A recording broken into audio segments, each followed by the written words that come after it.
My good friend Kim Cravell dropped so many nuggets on the show today. One of the biggest ones I took away from was to stop accepting the crumbs in life, Stop accepting what's left that people give you, which is so powerful.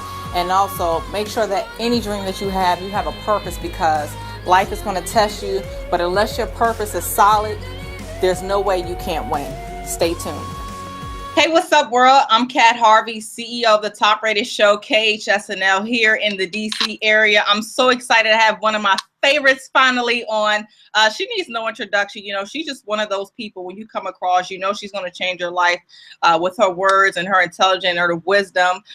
She's an awesome television host, an entrepreneur, speaker, leader, all of the above, but she's changing lives, all over the world. So we definitely had to have her. I know she's going to change your life today.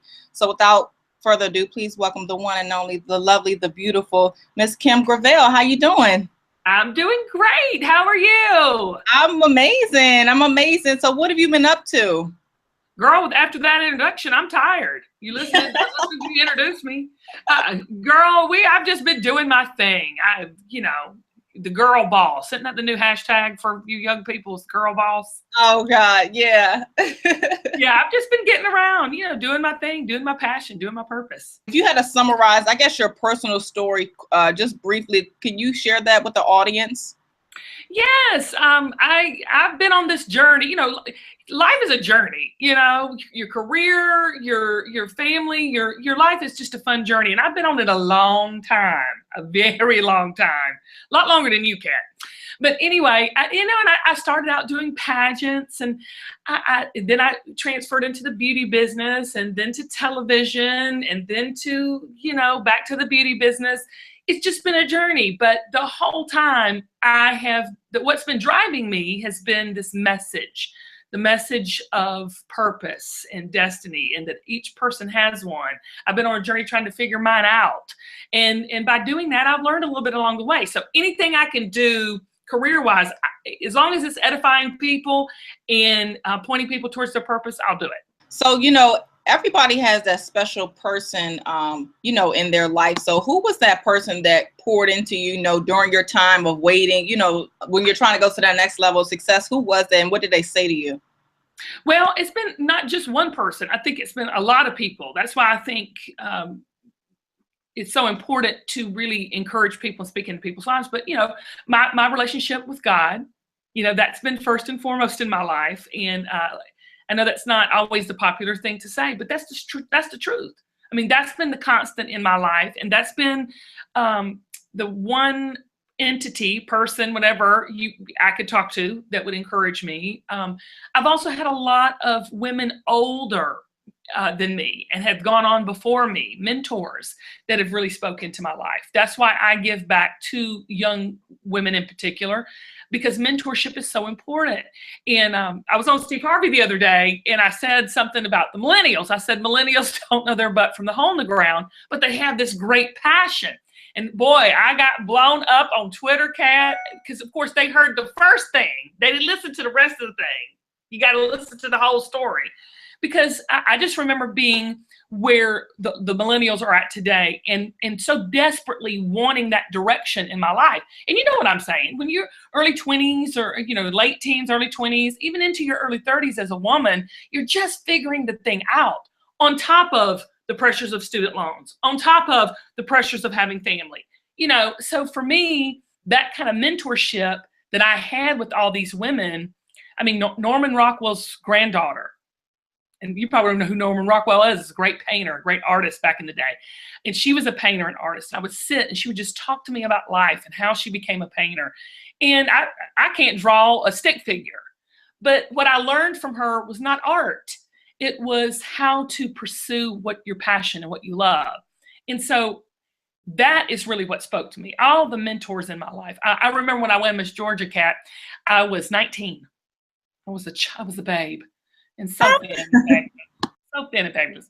But I sat with a 70-year-old woman, and we would talk, and we would make clothes, and she taught me how to sew. And so that's what I'm talking about. Those kind of women really poured into me. Not extraordinary, amazing career women, just everyday women that could pour into me. And that's why I do what I do, because I want to give back to the young people, because that's so important. That's so important. Find a mentor, find someone that can speak into your dream. So, you know, a lot of people are so, they're so mesmerized by fame. So can you talk about why fame isn't necessarily, I guess, real? Oh, you are so right. I was going to say, I mean, you obviously, you get it. Fame is not real. Fame is just a lot of people knowing your name. Okay. I mean, that fame is not something to aspire to. Fame is very empty, and it's not, it can have a lot of influence, but without a purpose behind it, you're here today, gone tomorrow. I will say this to everybody listening. Yes, I mean, I know people. I don't have a love for money. Some people do. Their goal is to amass a lot of money, but at least that's a goal. You know what I'm saying? Some people have, want to build something. They want to build some people want to teach something. Some people want to create something. That's all fine. But to chase fame, to chase someone knowing your name, you're going to come up empty-handed. There has to be a purpose or a plan or something of depth behind it. Yes, as they say, the only person that's standing in our way between our biggest successes is ourselves, So what was that story, or did you have several? I don't know, but I think everybody has a story that they tell themselves that they have to kind of get rid of, when they're trying to achieve, our purpose in life. So what were the stories or story that you had to get rid of?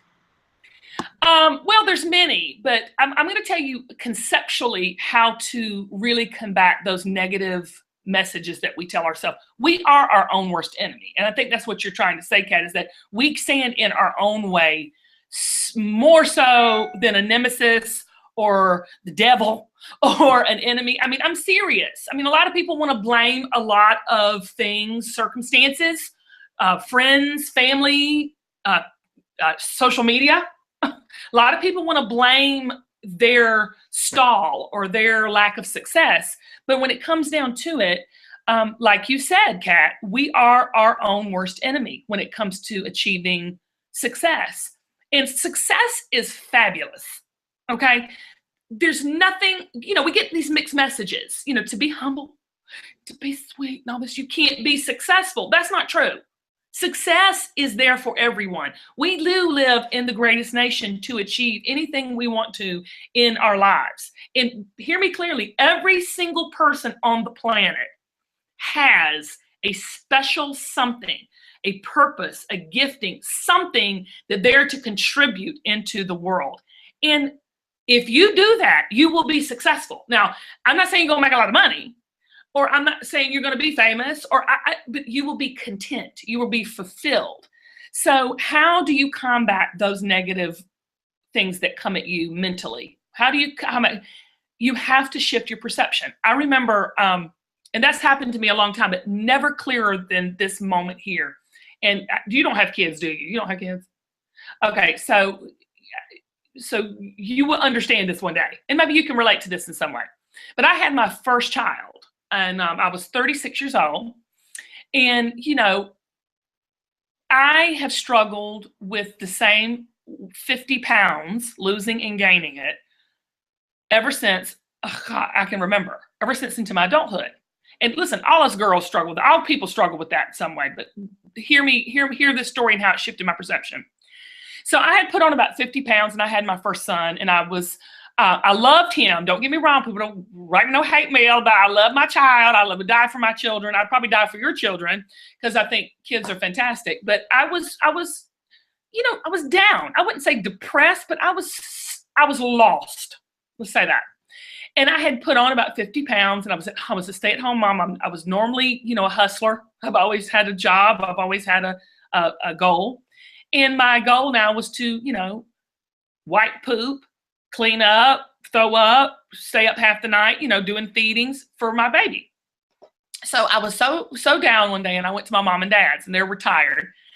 And I will never forget sitting with my father, and he was sitting in his recliner, and I was sitting there, and I was crying. I'm so miserable. You know how you do. When you're your own worst enemy, you say the most bizarre, I hate myself. I look so fat. I can't, you start, what I'm talking about. Everybody does it. I'm going to eat a sleeve of Oreos or whatever your vice is. I'm going to drink a fifth of scotch. I don't know, whatever your vice is. That's what I was doing. Mine is Oreos, by the way. and salty caramel ice cream. Anyway, I digress. So I was whining to my father, and he looked at me, Kat, and he looked me right in my eye, and he said, "Sweetie, you are not a fat girl. You're just living like one." And I thought, oh my gosh, that's it.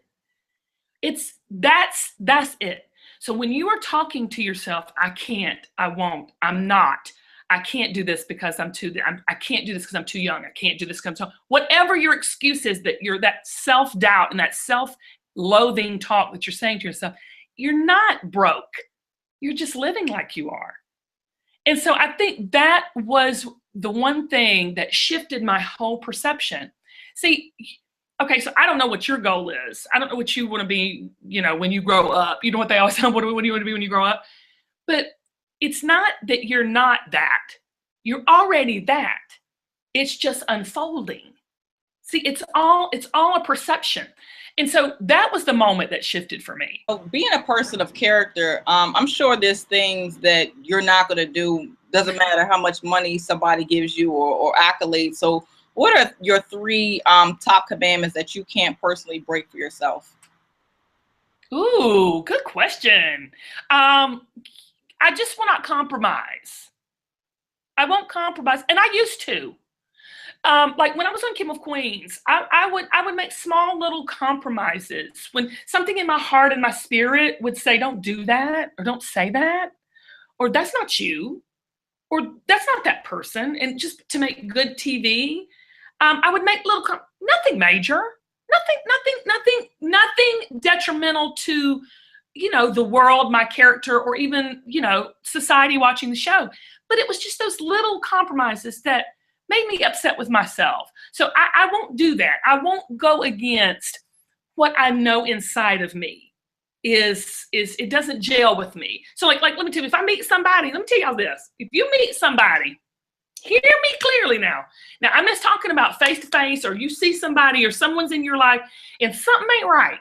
You know what I'm saying? Just that something, that little, and it doesn't have to be, I'm not saying they're bad people, okay? I'm not saying, but everybody ain't supposed to get along and get in bed together and love on each other and be business partners. Everybody's not supposed to be together. So even if it looks like, oh my gosh, they can get me to point B from point A, you know what I'm saying? But you're like, I don't know. They get that check. Don't do it. That's like the golden rule. If it doesn't gel with your soul, and if you get a little red flag, it don't have to be red, it can be hot pink. Just pause. And another thing, don't rush. And I'm preaching to the choir here because I'm a very do it now or get out of my way type person. And patience, and I see that because my son's just like that. And I'm just like, slow down. I'm thinking, oh my God, he's doing exactly what I do. Listen to that internal voice is what I do. I will not compromise on that. And I have really conditioned, trained, and made myself, before I make a decision, just take a beat. Just stop and go, okay, hold up. Is this what it seems to be? Should I be making this decision? Every time I don't follow my gut, I regret it. I could tell you such a big story, I won't because I can't legally, where I did not listen to my gut. And my gut was it was a press release I was going to put out. And everything said, don't put the press release out. And I don't know why, because it was no big deal. Okay. It was really nothing. And it was vacation last year. I'll never forget it. And I was tortured. I was crying. I was laid up in Orlando going, oh God. And I'm like, why am I so tortured? But I did it anyway. One of the biggest mistakes is I did not listen to my gut. Oh, how did you find, loyal people to support your vision? Ooh, I got one. You're lucky to have one loyal person in your life forever. And that includes your spouse. But in my business, my husband is extremely loyal, but outside of that, I have my very best friend, Amy Goins, and I have one person I'm loyal. Everybody else is suspect.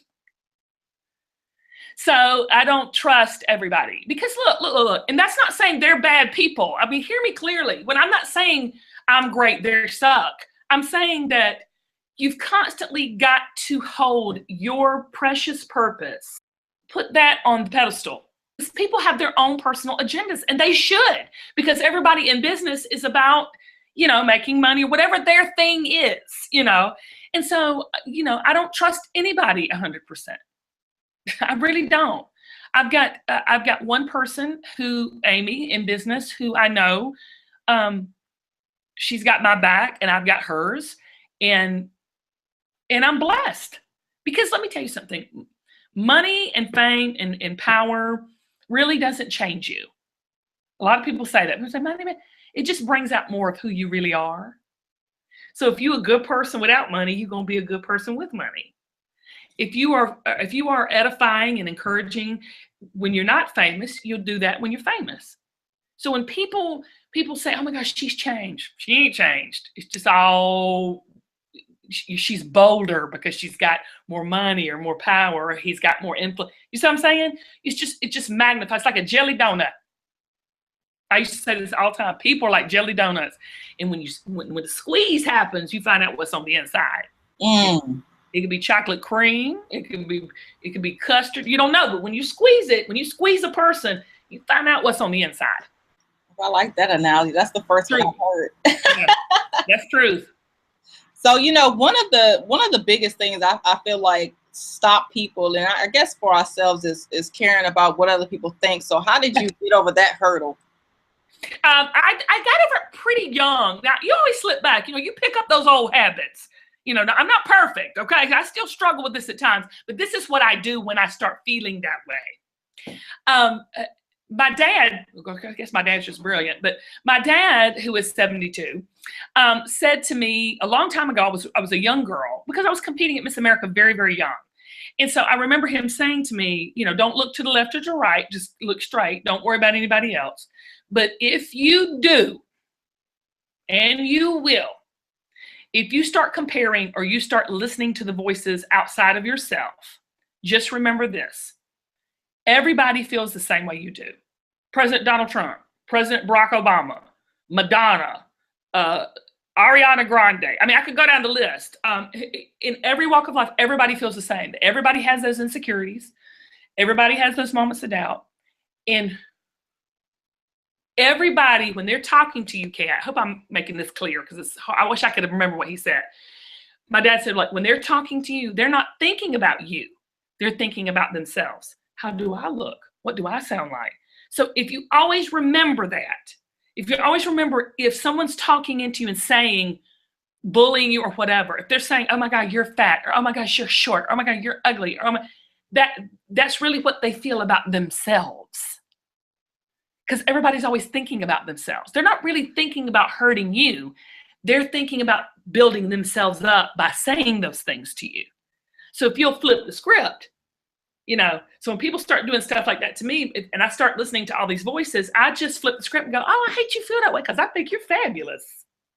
Or I feel it, and you'll see them melt like butter. Because everybody is coming. That's not being hateful and mean. That's actually a sign of the most ridiculous amount of insecurity on the planet. But if you gotta discipline yourself that when those voices are coming in at you, do this, don't do this, you gotta flip the script and remember, oh, wait a minute, Kim said, her daddy said, they're really coming at it from a place of brokenness, of loneliness, of they're caring what you think. It's psychology. I can't get into it, but does that make, you know what I'm saying? Do you understand what I'm saying? Of course. Flip the script. So, I'm sure everybody tells you, how much of an influence and inspiration you've been, but what's been the best story that you've heard that kind of, stopped you in your tracks and you kind of had to absorb what they were saying?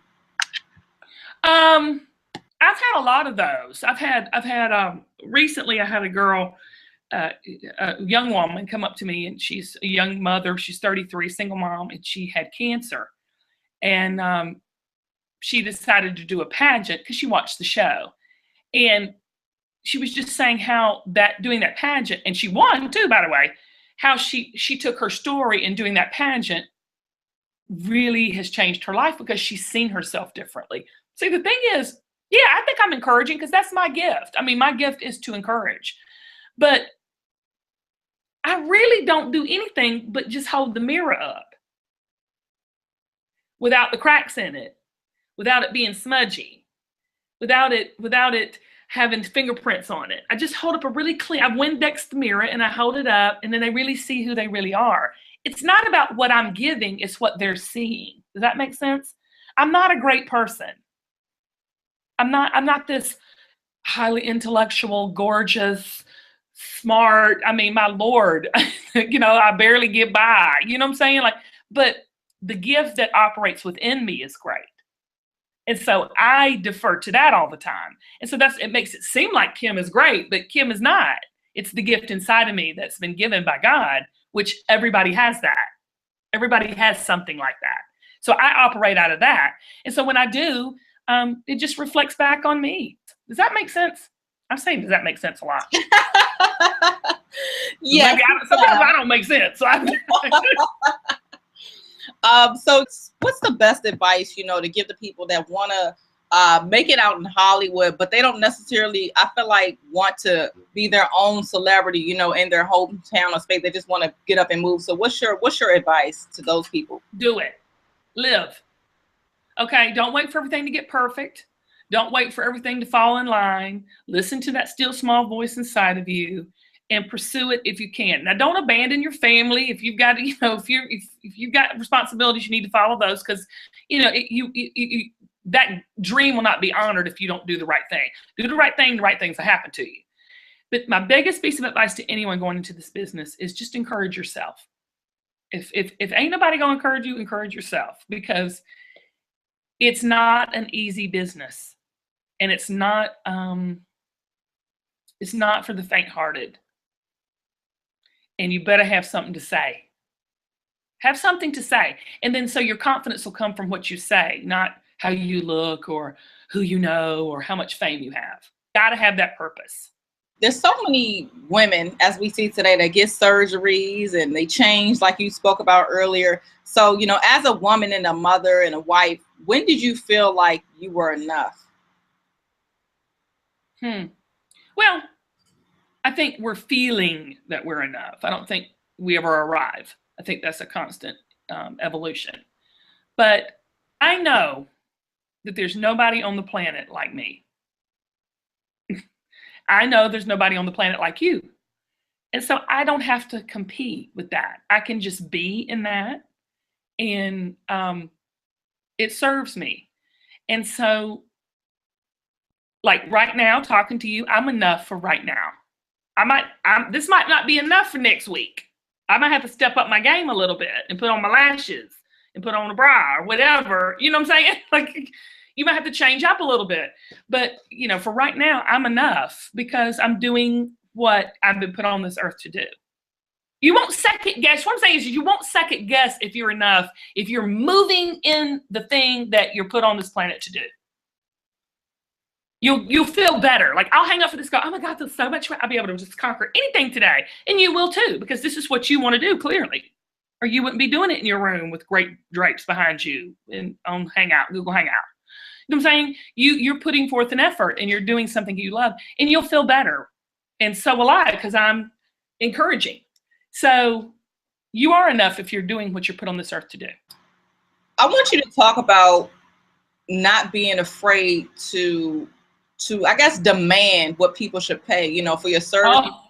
I want you to talk about that, because I know me being an entrepreneur, I own several businesses. So that's one thing I had to get over, and not feeling scared that I'm too young or they don't have enough. Yeah. Talk about not lowering your price. Well, this is the thing. I was just struggling with this yesterday, because I had someone call me and want me to go and speak. And I had an aha moment, because I've known this person a long time, and they're great and they're fantastic and I love them. But every time she asks me to do something, it's always veiled in this: they only have this much money, they have an opening, it's ta. And hear me clearly when I say that it's small time. Okay? Like, it's small time. And I'm in a place, and you have to get to a place where you just are not going to lick up the crumbs off the floor anymore. There's some people that just are crumb people, and that's how they look at the meal. They look at, oh, I'm gonna get what I can get. I'm gonna scrape it up and I'm gonna put all this together. You know, if you scrape up all your crumbs from your floor, you're not gonna have a full meal. You're gonna have a little bit of cornbread and a little bit of bacon and a little bit of you're not gonna have the full meal. And so I turned her down, and I turned her down because of the way the email was worded, because I'm just not a fill-in anymore. I'm not a this is all we got and we had a cancellation girl anymore. You know, I'm the main event, and I've earned it. And it doesn't matter how much money you pay me. If you go and work with people with that crumb mindset, then that's all you'll ever get. So again, you got to shift your perception. And you might not be filet mignon right now, so don't get crazy. So many people think I'm all that bag of chips. I'm like, no, you're not. You're just a couple of chips right now in a Pringles can. Okay, I mean, you're not even the high dollar chips from Trader Joe's. Okay, you know, that's what I'm saying. So you got to know where you're at. But I know I'm not the crumbs. And so you got to, and no one is. But see, again, I'm not saying she was saying I'm a crumb person. I think she's a crumb person. And so she's always thinking, and you can't, I'm telling you, you will become what you're around. So if you want to be a filet mignon person, then get on board with a filet mignon person and watch them and smell them and watch how they sear it and watch how they flavor it, how they marinate it, and then mentor and really look to that. But you cannot dumb yourself down or devalue yourself, because if you do that for yourself, then everybody else is going to do it to you too. What upcoming projects people should look out for you, and then also tell people what they can find and connect with you at? Well, you can always reach out to me on social media. I mean, social media, I'm obsessed with it. Oh God, it's such a job, but I'm telling you, I love it because you can just really connect with everybody. So Kim Gravel on all my social media, just Kim Gravel. Of course, the website, kimgravel.com. And we have so many upcoming shows for QVC. We've got them in March, we've got them in April and May and June.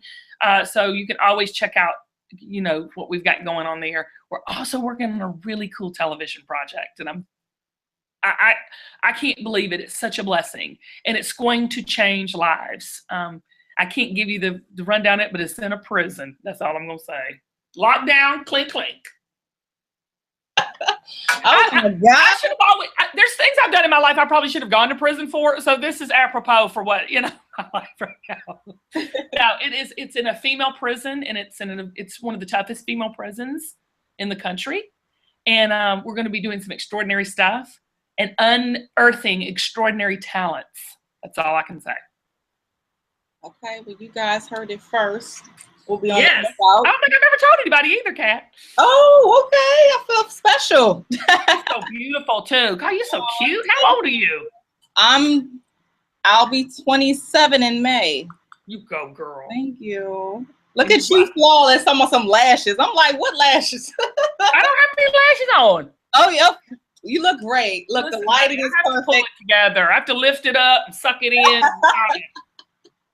Oh my God. Well, I thank you so much, you know, for your time today. You know, I truly appreciate it. From the bottom of my heart, I really do. You guys make sure you check out Miss Kim Gravel. She's definitely taking over. So I'm Kat Harvey signing off. Thanks, Kim, for coming on the show today. It means a whole lot to me, and I thank you so much for your time. I know you guys got a lot of value out of this interview today, so make sure you guys go follow Kim at Kim Gravel, and make sure you go on her website to see more of what Kim has coming up.